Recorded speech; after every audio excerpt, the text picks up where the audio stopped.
gestion des marges et représentation des mauvais morts. Et donc on va fonctionner de la manière suivante, c'est-à-dire que les intervenants vont d'abord se présenter, un petit peu présenter leurs travaux de recherche en quelques minutes et le lien avec la table ronde. Et puis ensuite, on découpera en trois moments cette réflexion avec à chaque fois des thématiques qu'on essaye de croiser dans la mesure voilà, où c'est possible, parce que c'est vrai que vous allez voir que les champs d'analyse de nos intervenants sont assez variés aujourd'hui, ce qui en fait justement la richesse. Alors, en quelques mots, d'abord pour présenter nos intervenants. Donc à ma gauche, je vais lui céder la parole dans quelques instants, Alessandro Campagiani, voilà, je prononce mal, doctorant en art du spectacle, chargé de cours en analyse chorégraphique à l'Université de Nice, Côte d'Azur. À ma droite, Alexis Darchy, professeur agrégé et chercheur au LARA, laboratoire de Lyon. Et puis, Édouard Lérisson, maître de conférence à l'INALCO, en études japonaises. Et puis enfin, Aude Lazaro, doctorante en histoire et en archéologie du Moyen-Âge à l'Université de Nice, Côte d'Azur. Voilà, et moi je suis Luc Dérault, et moi je suis un couteau suisse, donc je ne connais rien du sujet, mais c'est ça qui est bien.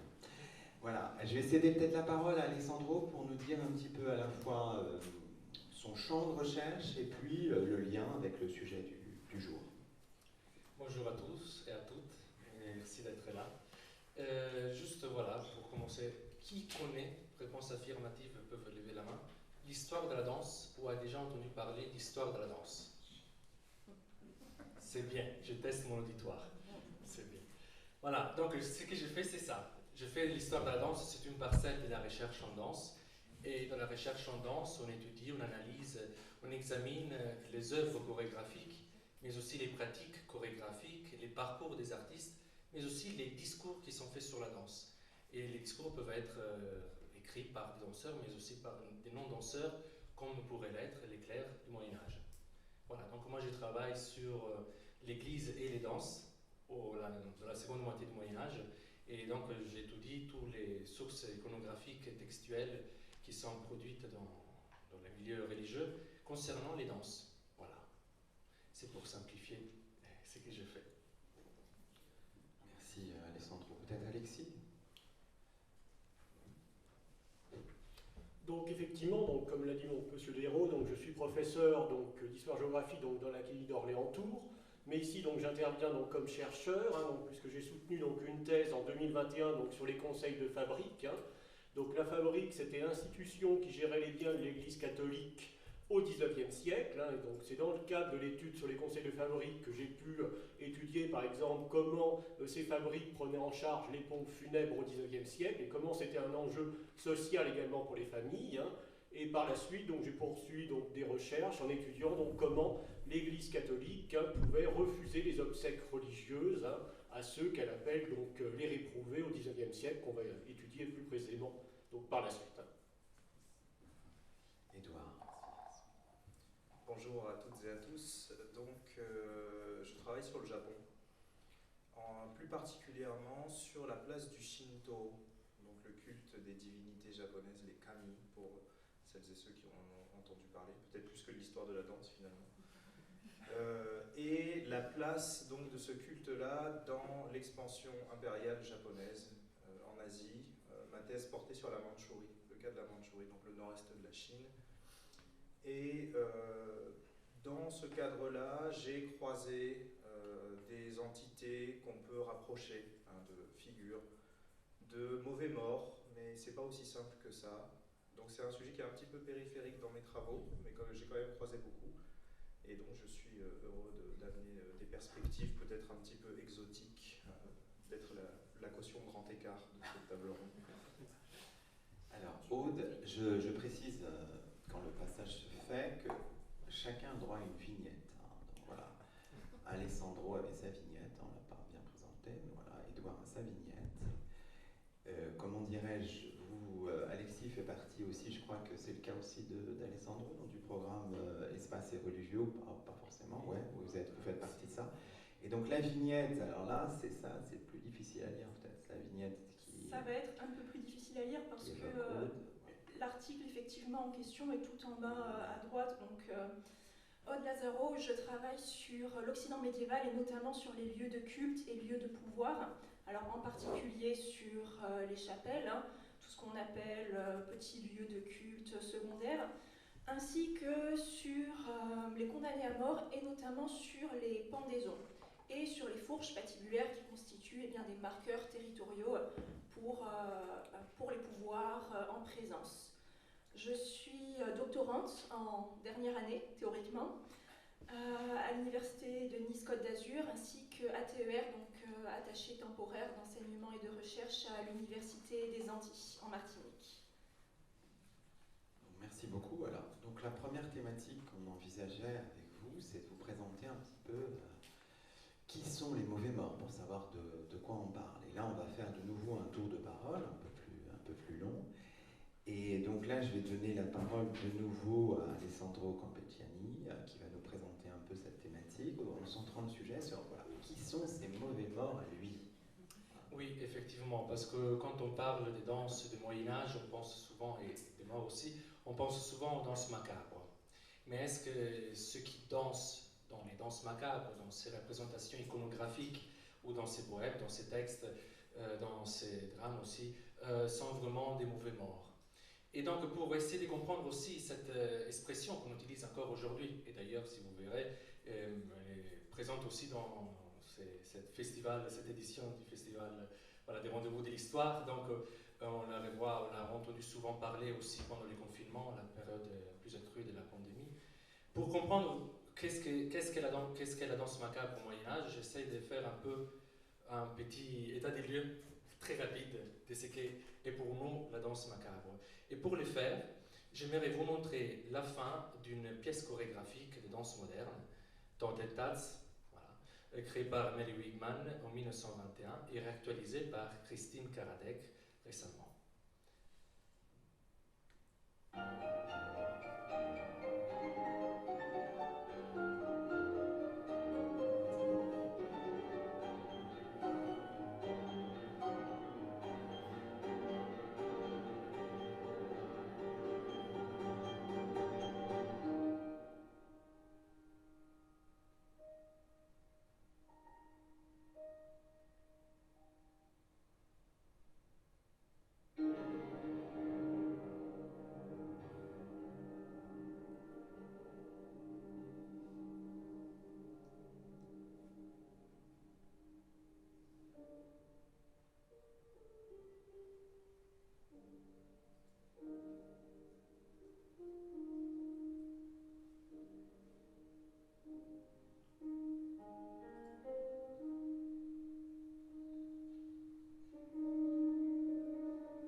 Donc, comme on peut voir dans ce court extrait, on peut voilà, voir qu'il y a ces groupes de danseuses qui dirigent ces mouvements vers une autre danseuse, la danseuse en bleu, qui vers la fin, on voit que l'énergie dans ces mouvements s'affaiblit toujours plus, jusqu'à quand elle tombe à terre.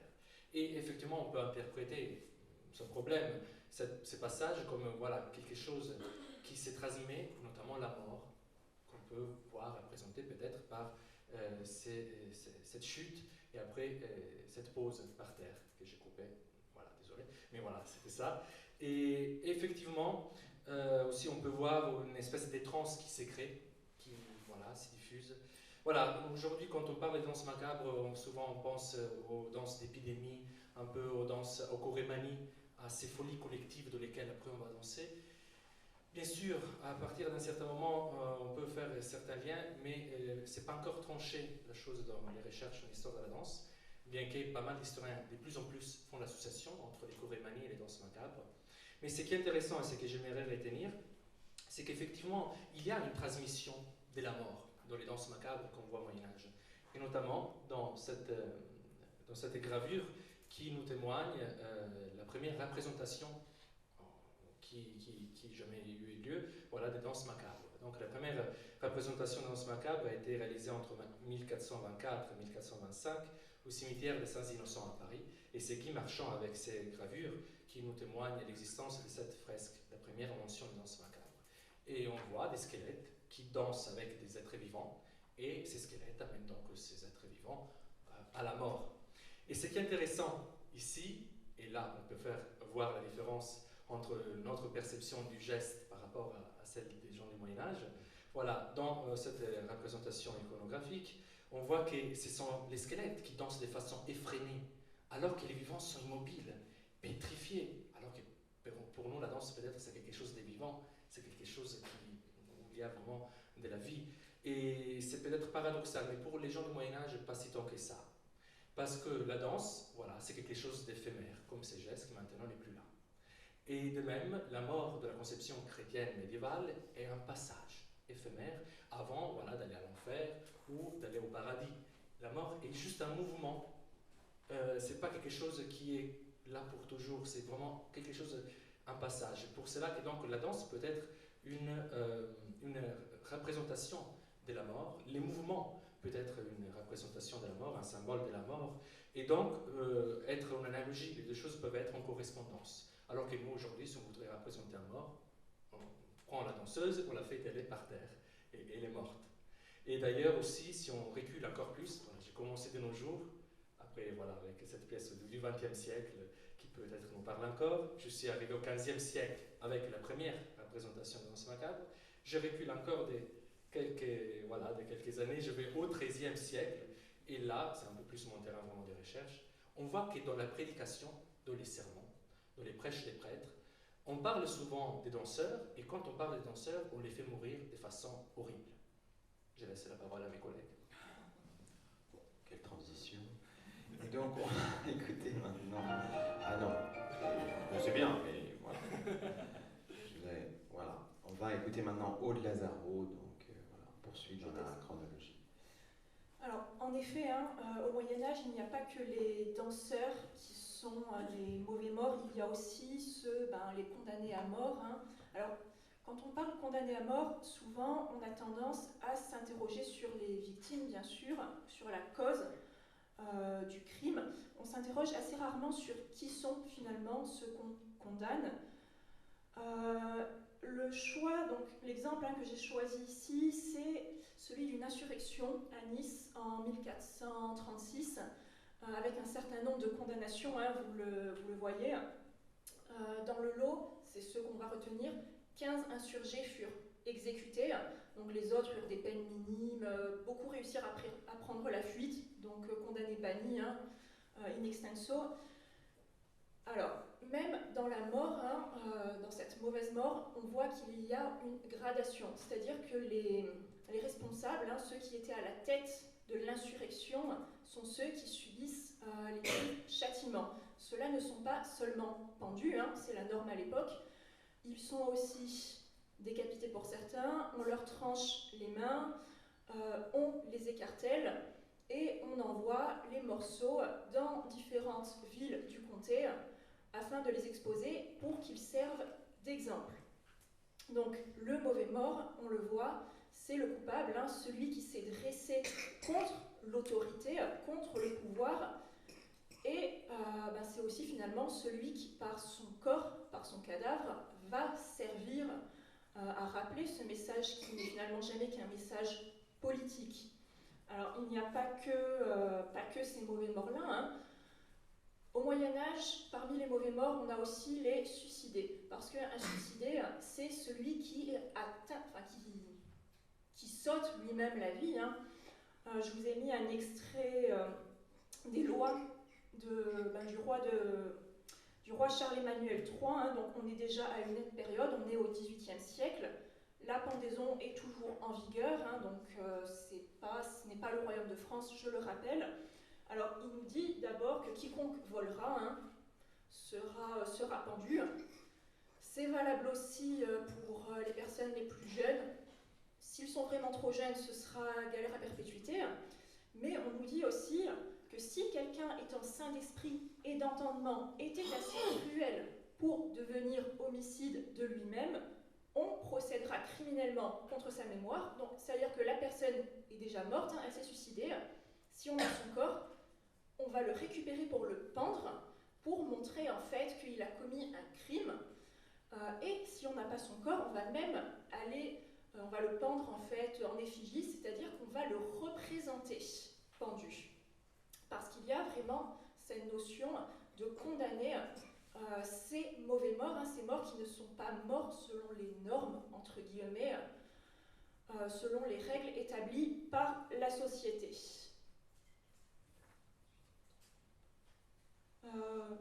Je vais peut-être passer la parole à Alexis. Merci. Donc reprenons donc sur la question donc, du refus de sépulture au XIXe siècle, puisque la sépulture au sens donc, de l'obsèque religieuse donc, dans l'Église catholique, donc, elle est étroitement structurée. Elle se fait donc en 3 phases, pour faire simple. Vous avez d'abord donc, la levée du corps donc, chez le défunt. Deuxième étape, c'est l'entrée du corps à l'église. Troisième étape, l'enterrement dans le cimetière. Et donc, lorsque l'église refuse de la sépulture, normalement, ces 3 étapes, il y a donc un interdit. Et donc, ceux qui subissent l'interdit, donc au-delà évoqué, on va retrouver donc bien sûr donc également les suicidés. Bon, avec quelques nuances, j'y reviendrai après. On va retrouver ceux qui sont considérés comme schismatiques, c'est-à-dire par exemple les membres au XIXe siècle de l'Église non concordataire, qui ne reconnaissent pas le concordat napoléonien. Il va y avoir également donc, les excommuniés. Il y aura également donc, les individus morts en duel, les enfants morts sans baptême, les personnes qui n'ont pas pu se confesser avant le décès. Et donc, à partir donc, de données donc, des archives nationales, il y a un certain nombre de dossiers de refus de sépulture. On peut étudier un petit peu donc, la sociologie donc, des victimes. Ce que l'on peut constater, c'est qu'il y a une assez forte représentation, 25% des cas, donc c'est tout en bas, donc, des gendarmes, des militaires, des membres de la garde nationale. Bon, ce n'est pas une surprise, parce que ce qui était vrai au XIXe siècle, Durkheim l'avait montré, il l'est encore de nos jours, militaires, policiers, etc., peuvent être tentés en raison des difficultés de leur travail, des blessures, etc., des souffrances par la tentation du suicide. Simplement, l'Église catholique, elle distingue un suicide volontaire, qui a été le fruit d'un acte mûrement réfléchi, d'un suicide sous l'emprise de la folie. Lorsque le suicide aurait été commis sous l'emprise de la folie, la personne pourrait bénéficier de la sépulture catholique. Le problème, c'est que d'une manière générale, sous l'Empire et la Restauration, donc dans le premier tiers du XIXe siècle, les préfets demandent à l'Église d'éviter les refus de sépulture, en particulier pour les militaires et les gendarmes, par crainte de troubles. En outre, vous avez également la pratique du duel, bien sûr, manifestation de l'honneur viril qui est encore pratiquée chez les militaires au XIXe siècle. Vous avez aussi un certain nombre de militaires et de membres de la garde nationale, par exemple, qui sont clairement des anticléricaux. Ça s'est vu pendant la Révolution française, on le revoit pendant la Révolution de 1830, où vous avez des croix de mission, par exemple, qui sont détruites par ces personnes-là. On peut voir également, 20% des cas, une assez forte présence du monde de la boutique, du négoce et des marchands, à peu près 20% des refus de sépulture. Nous savons que ces catégories-là, depuis les travaux d'Albert Soboul, ont été des révolutionnaires actifs, et évidemment, donc, c'est un motif donc, de refus de sépulture. Ce sont des personnes qui ont conservé, au XIXe siècle, une certaine défiance à l'égard de l'Église catholique.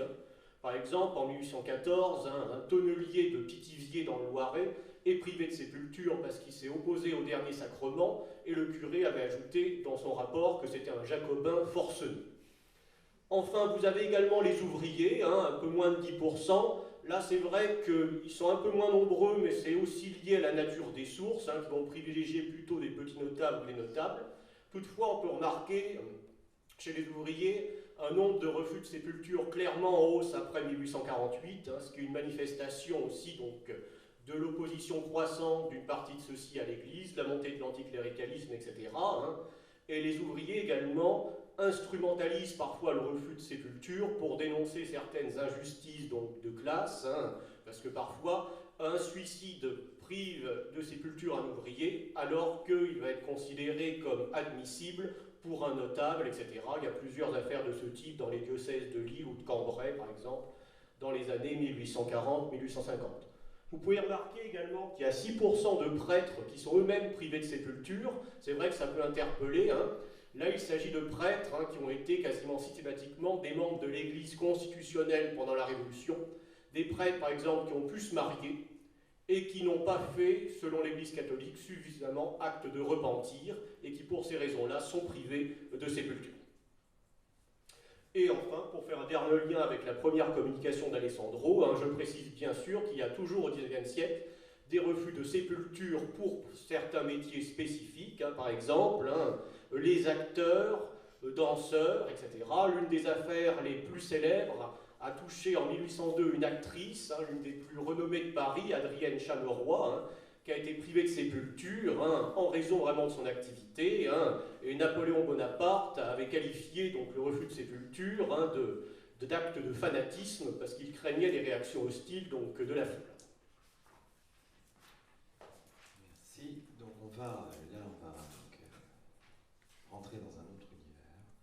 Qui sont les mauvais morts d'Édouard Lérisson? C'est la question que vous posez. Merci. Alors je me rends compte qu'on est dans une cohérence temporelle assez incroyable puisque je vous emmène en 1868. Mais spatialement, c'est un petit décalage. Et ce que vous voyez projeté, c'est une estampe qui a été réalisée en 1868 par un grand maître de l'époque qui s'appelle Tsukio Kayoshitoshi et qui représente, peut-être que vous le savez, en 1868, c'est une période d'ébullition au Japon. C'est le début de la restauration de Meiji et ça commence, vous le savez aussi peut-être et vous vous en doutez, par des guerres civiles. Et vous avez là une représentation d'un affrontement célèbre qui se passe sur un pont qui est au sud de Kyoto, donc Kyoto qui est la capitale jusqu'à justement cette période-là. Et vous avez d'un côté les troupes pro-impériales, donc qui se battent pour le retour de l'empereur sur le devant de la scène politique, et les troupes shogunales, donc qui sont les partisans du shogun, qui s'affrontent pour justement l'avènement du nouveau régime. Donc là, c'est la représentation de cet affrontement qui est assez mythique sur le bord, qui déclenche la guerre de Boshin. On l'appelle la guerre de Boshin, qui est la première guerre civile de 1868 à 1869. Cette guerre-là, elle va être suivie par une autre assez célèbre qui s'appelle la guerre de Seinan. Ne retenez pas les noms, ça sert à rien. Mais qui cette fois-ci va voir s'affronter la toute jeune armée impériale avec une faction dissidente qui s'est rebellée, déçue par le mouvement, et que vous connaissez peut-être si vous avez vu la très libre adaptation qui est Le Dernier Samouraï. C'est ça, qui est dépeint dans Le Dernier Samouraï. Donc c'est cet affrontement entre une faction qui se rebelle contre le mouvement. Et de ces deux affrontements-là, on va avoir un nombre assez important de morts qui vont sortir. Et ces personnes-là, ces soldats, ces nouveaux soldats qui sont du côté impérial, vont faire l'objet d'une déification. Ils vont être transformés en divinité et c'est quelque chose d'absolument nouveau dans l'histoire récente au Japon. Jusqu'à présent, période prémoderne, on avait des grands généraux, des grandes figures, des seigneurs de guerre qui étaient la cible de déification. Et là, pour la première fois, on a vraiment un phénomène massif de transformation en divinité de simples soldats, de simples combattants. Ces soldats-là, on va dire les catégories japonaises, ce sont de parfaites mauvaises morts. De parfaites mauvaises morts, pourquoi? Parce qu'ils sont victimes de morts violentes. Ça, c'est le premier point. Le deuxième point, ils meurent loin de leurs proches et de leur terre natale. Donc, une mort lointaine de la terre natale. Et le troisième point, qui est, je pense, assez récurrent dans notre discussion, c'est qu'ils meurent à un âge où ils ne devraient pas mourir. Donc, ce sont des hommes jeunes.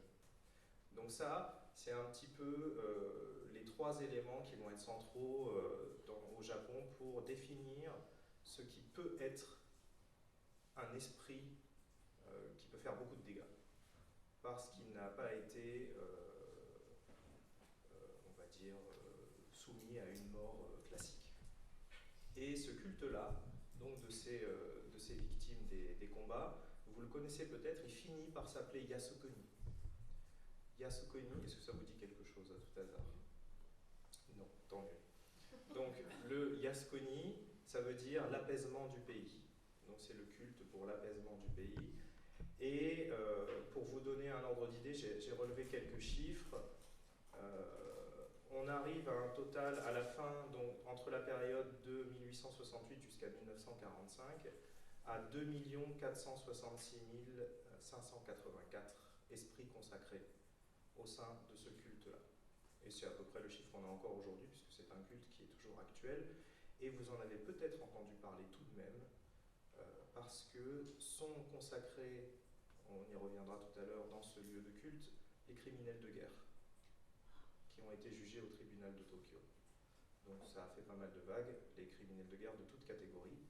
Et ça soulève toujours des vagues quand les premiers ministres et les figures politiques se rendent dans ce sanctuaire, donc où sont consacrés ces esprits à titre, on va dire, officiel. Voilà, donc ça, on a un phénomène tout à fait nouveau. Consécration de victimes, de soldats lambda, sous forme d'esprit, et on leur rend un culte, alors que ces personnes sont, selon les catégories locales, des mauvaises morts typiques. C'est bien, on est dans l'ère des paradoxes. Alors, on poursuit, on arrive à... Je m'aperçois quand même que ce petit sablier qui est un peu récurrent, il peut être légèrement anxiogène. Mais donc on rentre dans notre deuxième partie autour de la question... La première partie, c'était plutôt autour de la question du qui. La deuxième partie, c'est plutôt la question du comment, entre perception et gestion de ces mauvaises morts. Comment est-ce qu'on traite la question? Et donc là, on va retourner dans l'univers d'Alessandro Campegiani, autour de la danse et du Moyen-Âge. Oui, merci. Et oui, donc comme je vous disais, tous les danseurs, bon, bien sûr, sont des êtres humains, meurent. Mais voilà, souvent quand on parle des danses au Moyen-Âge, on parle aussi des morts. Il y a un binôme, il y a un tandem qui fait partie, voilà, du système culturel occidental, médiéval. Et, mais quand je parle des mauvais morts, chose qui n'est pas présente dans la danse macabre, là, je peux faire référence, voilà, à la prédication, comme je vous disais tout à l'heure. Et là, on retrouve un peu ce qu'on a déjà entendu, voilà, donc des corps qui sont déchirés en morceaux et qui, voilà, ne peuvent être enterrés dans les cimetières, ou voilà, des danseurs qui ne peuvent pas être enterrés dans les cimetières, voilà, puisque ce sont les danseurs qui subissent, voilà, cette mauvaise mort. Voilà, dans la prédication médiévale, nous pouvons retrouver un genre littéraire qui s'appelle exemplum. Je pense que ceux qui ont fait un peu, voilà, ça comme étude, ils connaissent. Et donc l'exemplum est un récit, est une petite histoire qui raconte de manière simple mais frappante, donc très claire, une conduite morale, voilà, une bonne ou une mauvaise attitude, un bon ou mauvais comportement. Et quoi de mieux qu'une mort pour dire que la danse est mauvaise? La mort, c'est simple, c'est clair. Si tu danses, tu meurs. Donc tu fais quelque chose qui ne va pas. Et en plus, tu vas mourir de façon horrible. Donc voilà. Et pour vous faire, on peut voir aussi mieux comment les clercs du Moyen-Âge formulaient ces exemples-là, pluriel des exemplum.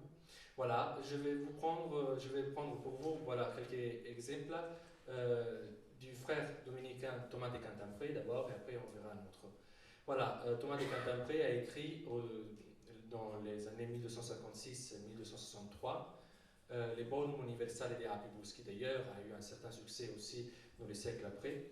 Et on voit qu'il y a des exemples sur les danses, et souvent, comme je vous disais, les danseurs meurent, et de façon pas très jolie. Par exemple, dans un exemplum issu de l'expérience directe de Thomas de Cantimpré, il dit: quand j'étais enfant, j'ai assisté à cette scène. Il dit qu'une danseuse lutte avec un homme adultère et meurt.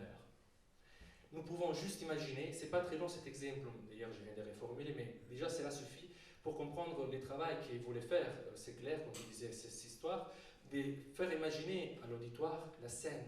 C'est horrible. Nous pouvons imaginer la violence horrible et vraiment terrifiante que cette femme a dû subir. Voilà, une violence mortifère. Mais ce n'est pas cet exemple sur les... Je voudrais m'attarder sur un autre exemple, lui-ci assez haut en couleur, je trouve. Voilà, que j'ai reformulé, ce n'est pas une citation, c'est que vous voyez dans le PowerPoint, c'est une paraphrase, j'essaie voilà, d'aller droit au but. Dans une localité des Brabants, il y avait une jeune femme qui avait l'habitude de danser les jours de fête. Et là, les deux jeunes se mettent à jouer à la balle à côté d'elle, le jour de fête. Et par erreur, la balle sort du groupe de jeunes et touche la jeune danseuse. Elle meurt subitement.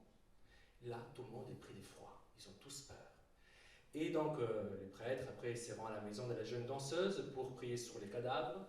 Et tout d'un coup, arrive un énorme taureau entièrement noir. En fait, un démon très méchant. Ce démon arrive, rugit, renverse la civière, déchire les corps à coups des cornes et jette tous les morceaux du corps partout dans la pièce. Et une odeur épouvantable se répand à tel point que tous ceux qui étaient recueillis en prière devant ces corps sont obligés de fuir, de s'enfuir et de s'en aller. Seulement le lendemain, les parents arrivent à se rapprocher de ce qui reste de ces cadavres, de la danseuse, et de prendre tous les morceaux et de les inhumer en dehors du cimetière. C'est horrible. Voilà, dans cet exemple, Thomas de Cantabrie, comme tous ses collègues, tous les autres clercs du Moyen-Âge, utilise les merveilleux, la mort soudaine de la danseuse, l'horrible action du taureau et la terrible condition du cadavre. Et bien que pour nous cela pouvait paraître un peu trop spectaculaire pour être vrai, pour les médiévaux ce n'est pas que de la fiction, au contraire. Et d'ailleurs, il serait possible que ces récits ne soient pas simplement exemplaires, mais aussi vraisemblables. Thomas de Cantabrie précise la localité pour dire c'est vraiment arrivé. Et donc, d'ailleurs, si on regarde les autres exemples de Thomas de Cantabrie, et pas que, on voit que voilà, il y a effectivement des accidents qui arrivent, des accidents graves. La danseuse dont je vous ai parlé tout à l'heure, qui lutte, c'est maintenant ici, et voilà. Donc peut-être, effectivement, ça arrive encore aujourd'hui, les danseurs subissent des accidents. Et les clercs, ils reprennent ces événements, ces faits divers, pour indiquer, voilà, il ne faut pas danser. Et aussi, cette exclusion du corps du cimetière pourrait être aussi, en quelque sorte, vraisemblable, faire référence à quelque chose de vrai.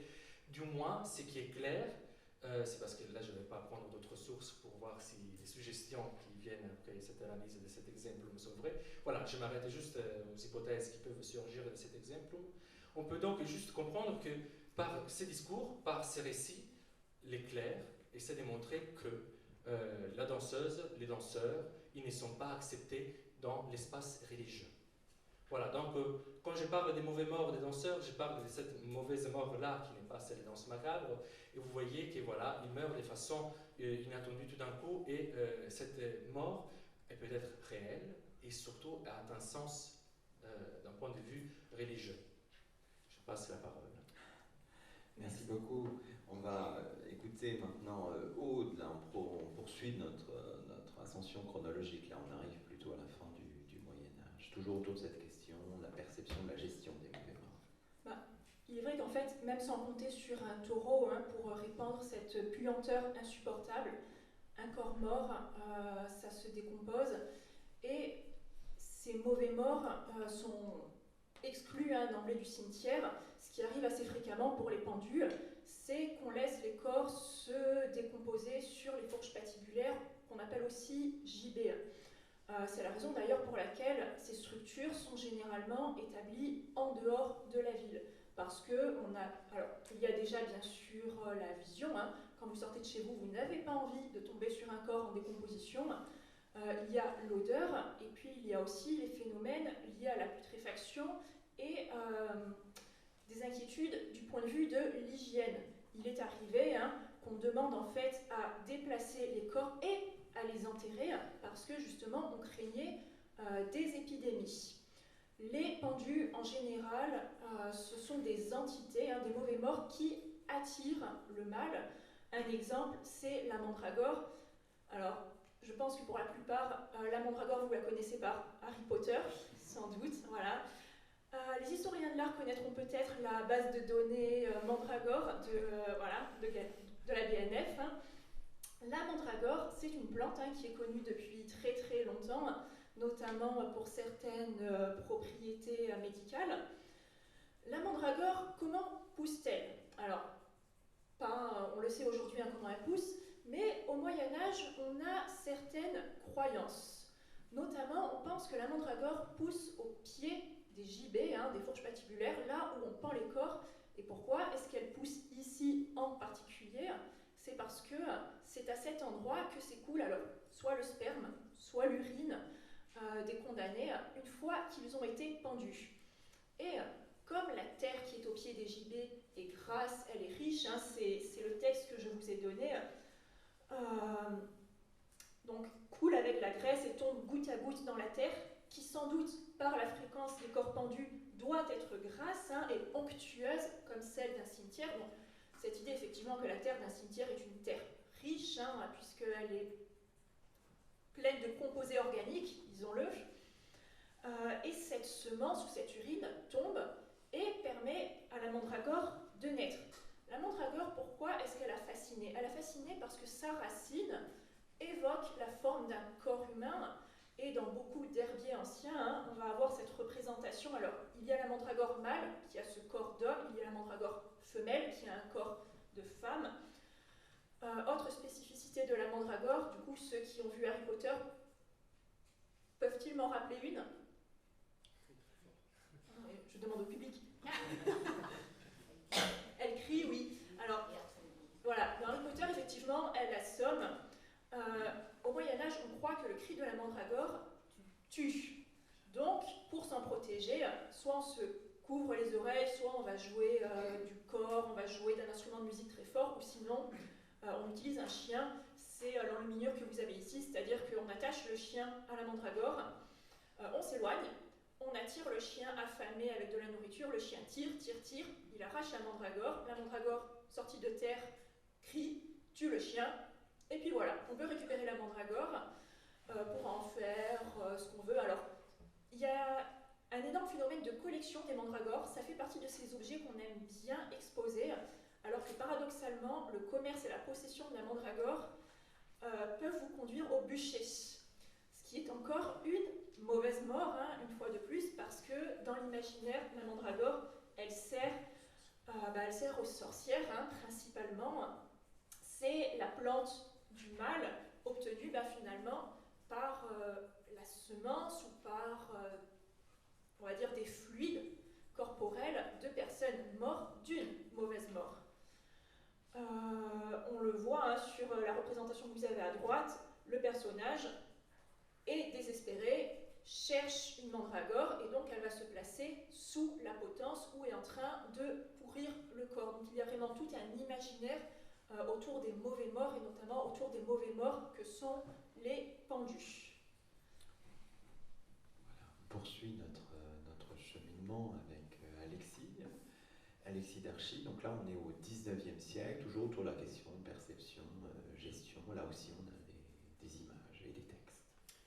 Oui, tout à fait. Donc, sur la partie gauche, hein, donc, vous avez donc, deux extraits donc, des lettres, en fait, qui sont des plaintes, des pétitions donc, des familles de personnes qui ont subi donc, un refus de sépulture donc, de l'Église catholique, hein, puisque très souvent, pour ne pas dire systématiquement, lorsqu'il y a refus de sépulture, mari, veuve ou enfant, ou même, regardez dans le deuxième texte, l'ombre gémissante qui sort du tombeau, hein, vont rédiger donc des pétitions pour réclamer justice, hein, puisque le refus de sépulture est qualifié dans le premier texte, la première ligne, d'affront insigne. Hein, et d'une manière générale, c'est perçu comme un acte brutal, infamant à l'égard du défunt et de sa famille.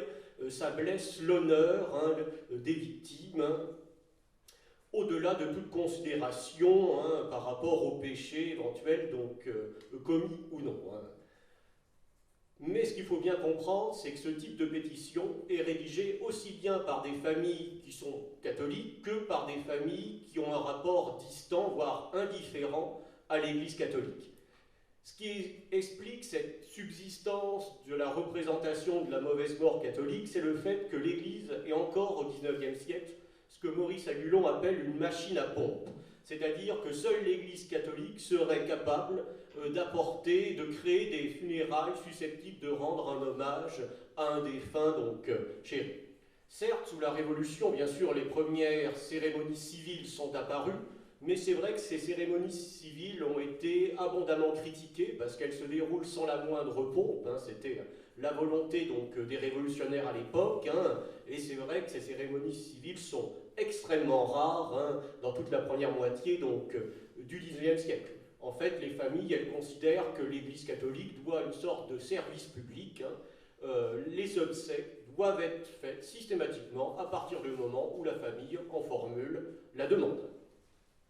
Et donc, en conséquence, en cas de refus de sépulture, en fait, la famille demande, comme à la fin de la première lettre, réparation. Ici, donc, la notion de réparation peut prendre plusieurs formes. La forme la plus simple, la famille va demander à ce que des prières soient rendues en l'honneur du défunt quelques jours après le refus de sépulture.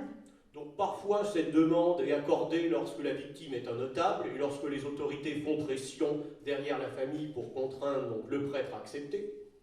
Il va y avoir également une démarche de réhabilitation de l'honneur de la victime. Par exemple, ici dans la première lettre, la famille exige que le titre de catholicité du défunt soit garanti.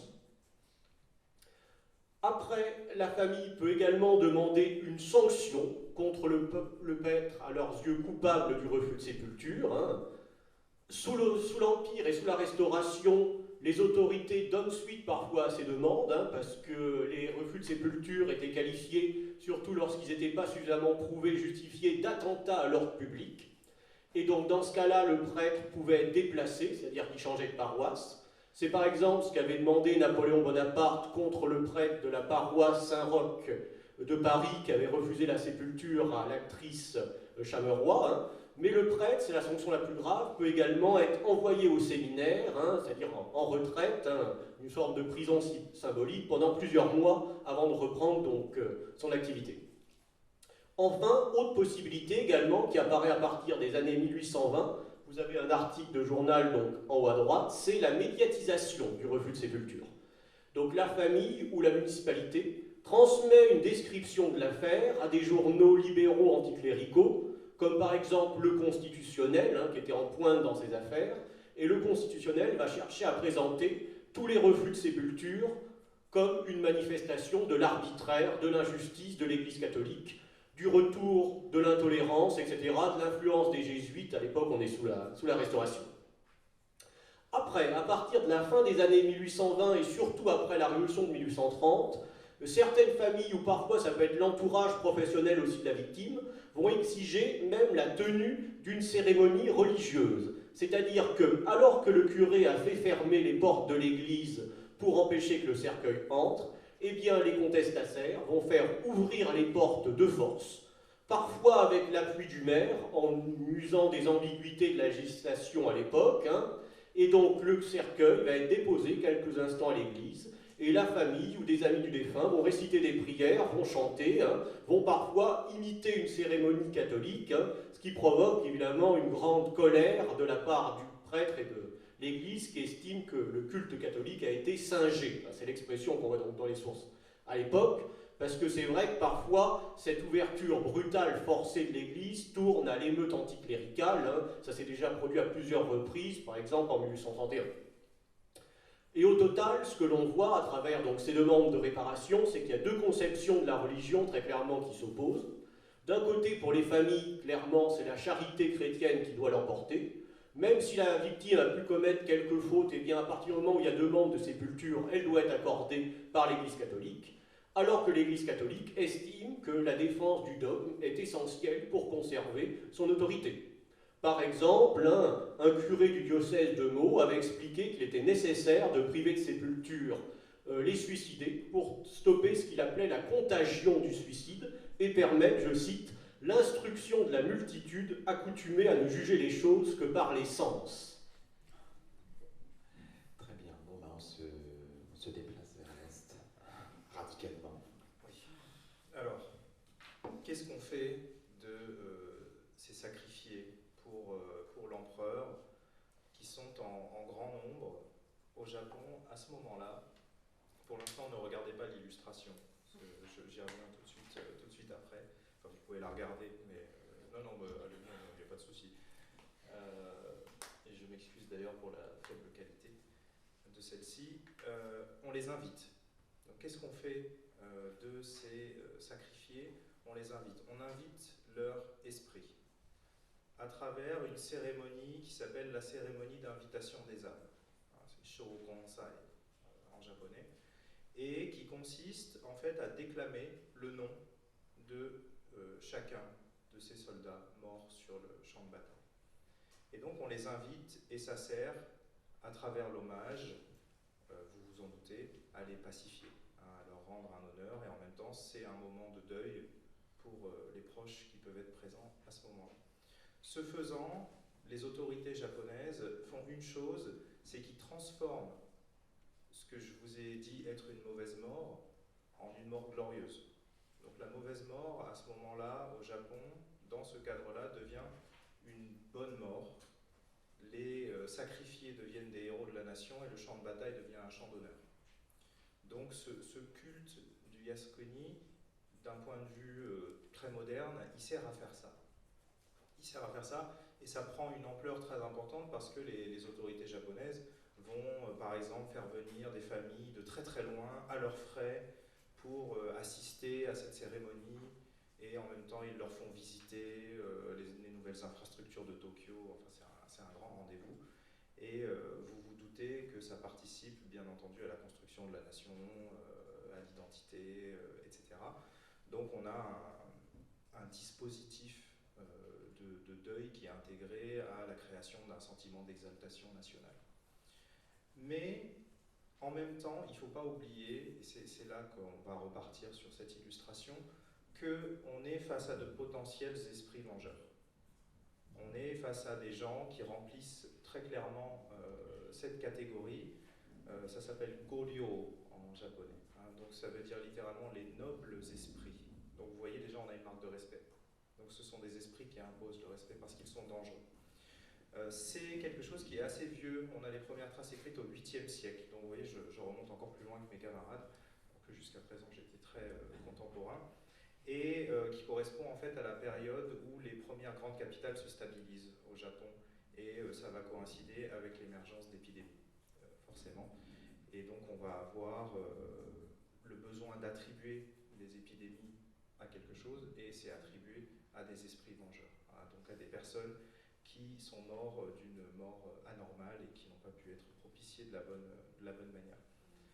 En général, ces morts-là sont des morts, et c'est là que c'est très intéressant parce que ça va me permettre de connecter avec un peu de lecture diachronique le tout, des morts politiques.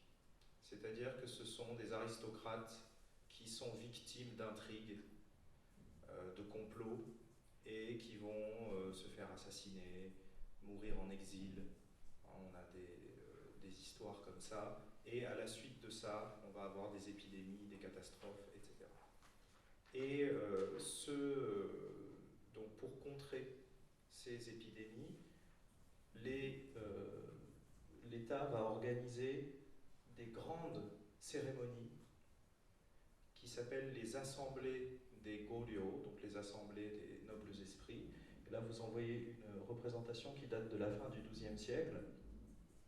Ce qui est intéressant de noter, c'est une parade, hein, une déambulation au cœur de la ville, qui est centrée sur quoi? Qui est centrée sur la sortie de petits sanctuaires portatifs. Vous voyez, les officiants portent des sanctuaires portatifs dans lesquels il y a des divinités des épidémies.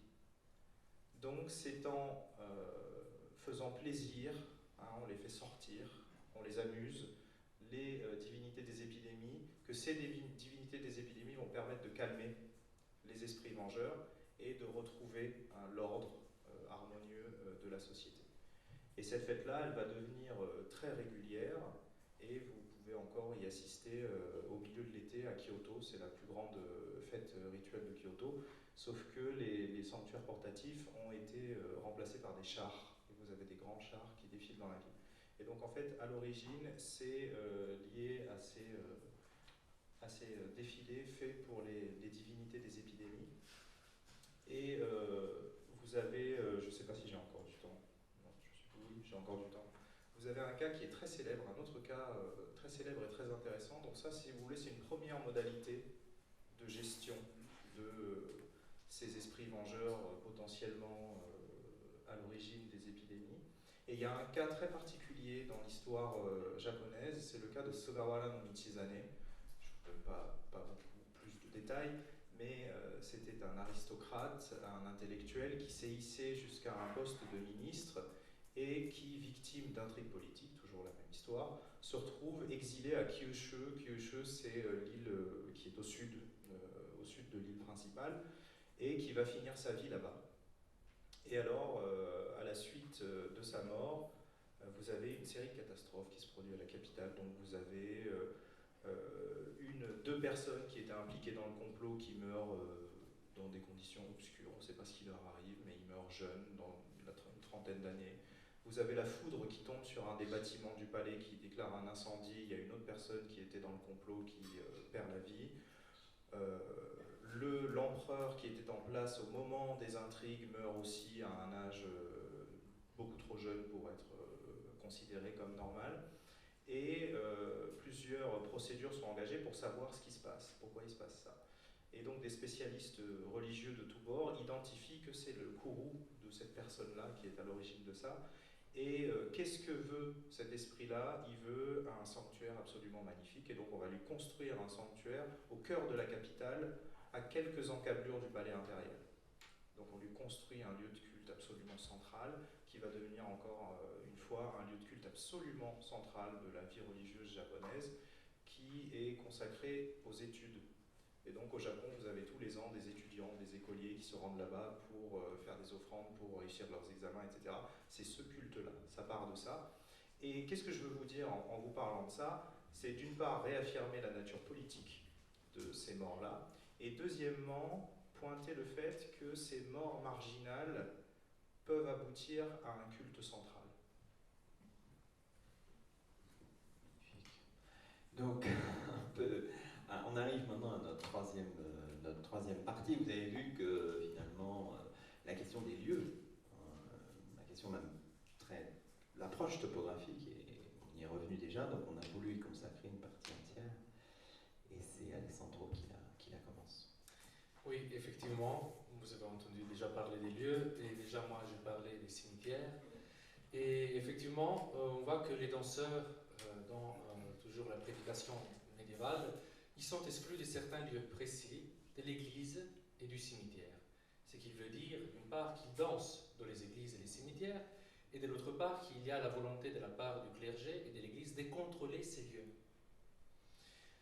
Cela est particulièrement évident dans une source, c'est les Tractatus diversi materii predicabilis, compilés par les frères dominicains Étienne de Bourbon autour des années 1250.